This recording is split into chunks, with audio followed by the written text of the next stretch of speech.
Shalom, selamat pagi Jemaat Gemim Gloria Jakarta Selatan, para simpatisan dan sahabat pendengar setia renungan pagi di mana saja berada.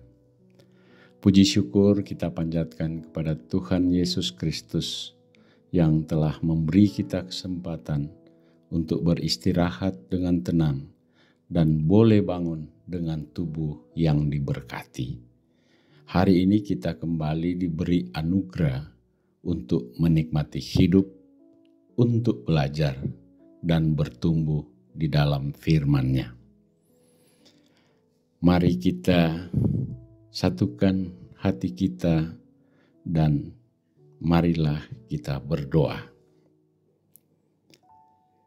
Ya Bapa kami yang di sorga, kami mengucap syukur atas kasih setia-Mu yang tak pernah berkesudahan, yang selalu baru di setiap pagi. Ampunilah segala dosa dan pelanggaran kami. Bersihkanlah hati nurani kami dan bukalah pikiran kami agar firman-Mu boleh berakar dan bertumbuh di dalam kehidupan kami. Kiranya Roh Kudus-Mu membimbing kami untuk boleh mengerti, percaya, dan taat pada kehendak-Mu.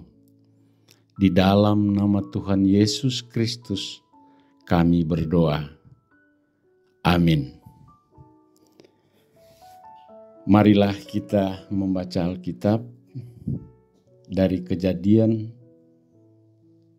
48 ayat 3 sampai 4. Kejadian pasal 48 ayat 3 dan 4 bunyinya demikian. Yakub berkata kepada Yusuf, Allah yang Maha Kuasa telah menampakkan diri kepadaku di Luz, di tanah Kanaan, dan memberkati aku, serta berfirman kepadaku, Akulah yang membuat engkau beranak cucu dan membuat engkau bertambah banyak, serta menjadi kumpulan bangsa-bangsa. Aku akan memberikan negeri ini kepada keturunanmu menjadi miliknya sampai selama-lamanya. Jemaat yang dikasihi Tuhan, tema khotbah kita di pagi ini, di hari ini, yaitu pengalaman iman yang memberkati. Bacaan dari yang baru kita baca, Kejadian 48 ayat 3 sampai 4. Jemaat yang saya kasihi dan diberkati oleh Tuhan Yesus. Shalom. Setiap perjalanan hidup kita adalah sebuah pergumulan yang tak lepas dari bimbingan dan penyertaan Tuhan. Pengalaman, baik yang menyakitkan maupun yang menggembirakan, itu adalah guru yang terbaik yang mengajarkan kita kebijaksanaan untuk hari ini dan masa depan. Orang yang bijak adalah mereka yang mau belajar, merefleksikan diri, dan mengambil intisari dari setiap kejadian. Dalam bacaan kita, Kejadian 48 ayat 3 sampai 4, kita mendengar Yakub yang juga disebut Israel di masa tuanya menyampaikan pesan warisan yang paling berharga kepada anaknya, Yusuf. Warisan itu bukanlah harta benda, melainkan sebuah pengalaman iman yang otentik. Yakub memulai dengan berkata, Allah yang Maha Kuasa telah menampakkan diri kepadaku di Luz, di tanah Kanaan, dan memberkati aku.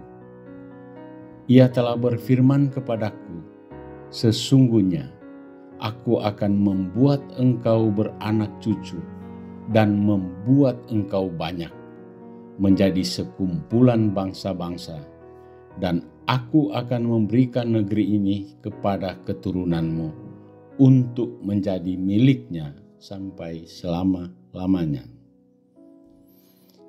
Yakub tidak hanya bercerita tentang kehidupannya yang penuh liku, tetapi ia menunjuk langsung pada sumber kekuatannya, yakni perjumpaan dengan Allah di Betel atau Luz. Itu adalah saat Yakub melarikan diri dari Esau, sendirian dan ketakutan.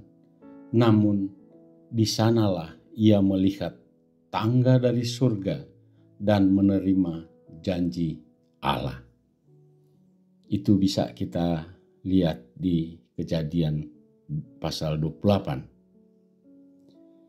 Kita yang hidup di tengah dinamika ibu kota yang serba cepat, seringkali mudah lupa pada momen-momen intim bersama Tuhan. Yakub mengajarkan bahwa iman harus memiliki pondasi yang kuat, yakni peristiwa nyata di mana kita mengalami karya dan janji Allah. Inti dari kesaksian Yakub adalah penekanan pada janji Tuhan yang tidak pernah berubah. Allah tidak hanya memberkati dia, tetapi menjanjikan keturunan yang banyak dan warisan negeri. Ini adalah janji yang mengatasi situasi sulit yang dialami Yakub saat itu. Ia sedang berada di Mesir, bukan di Kanaan. Ketika Yakub mengucapkan kata-kata ini, ia sedang sakit dan hampir meninggal. Itu di ayat yang pertama. Secara fisik, situasinya rapuh, tetapi imannya teguh. Ia percaya pada janji Allah yang jauh melampaui kondisi fisiknya. Yakub tidak mewariskan filosofi hidup, tetapi janji Allah.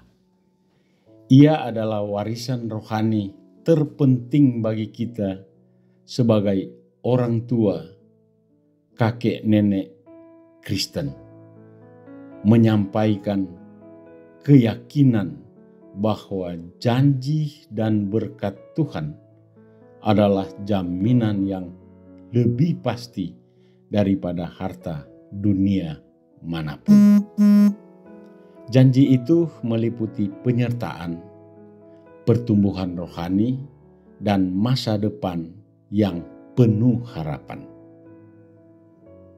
Kita dipanggil untuk tidak hanya menikmati pengalaman iman kita sendiri, tetapi mewariskannya.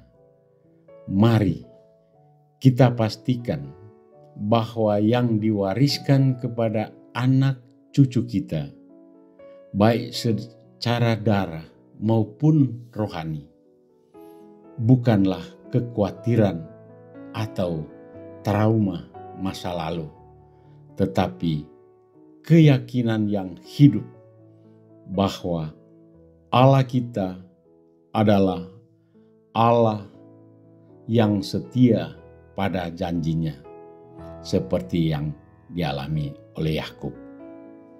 Keluarga Kristen yang dikasihi dan diberkati Tuhan Yesus.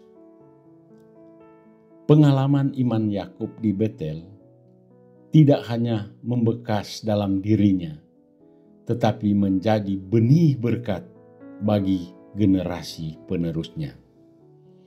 Demikian juga kita.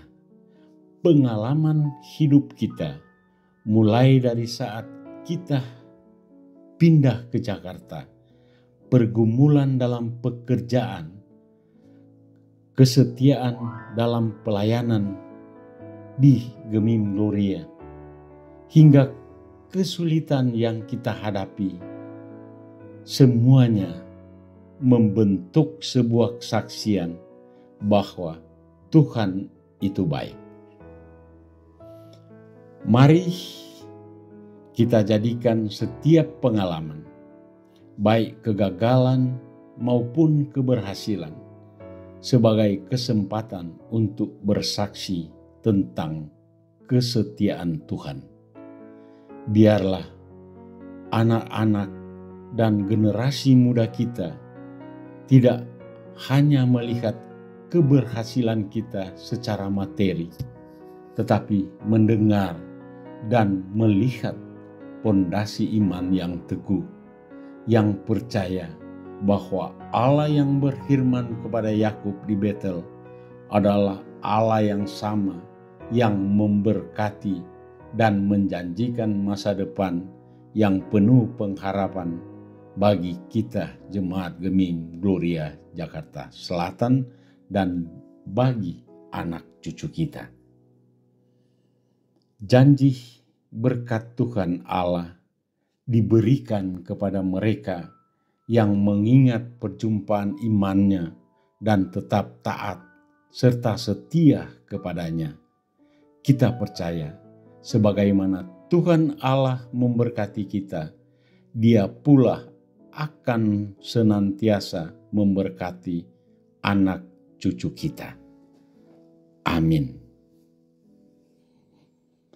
Jemaat Tuhan, mari kita bersatu dalam doa. Ya Tuhan Allah, kami sungguh bersyukur untuk setiap jejak dan pengalaman hidup yang Engkau perkenankan kami lalui.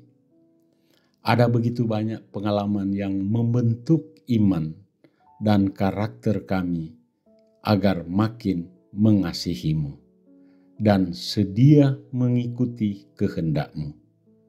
Mampukan kami untuk mewariskan pengalaman iman yang memberkati ini kepada anak cucu dan generasi kami.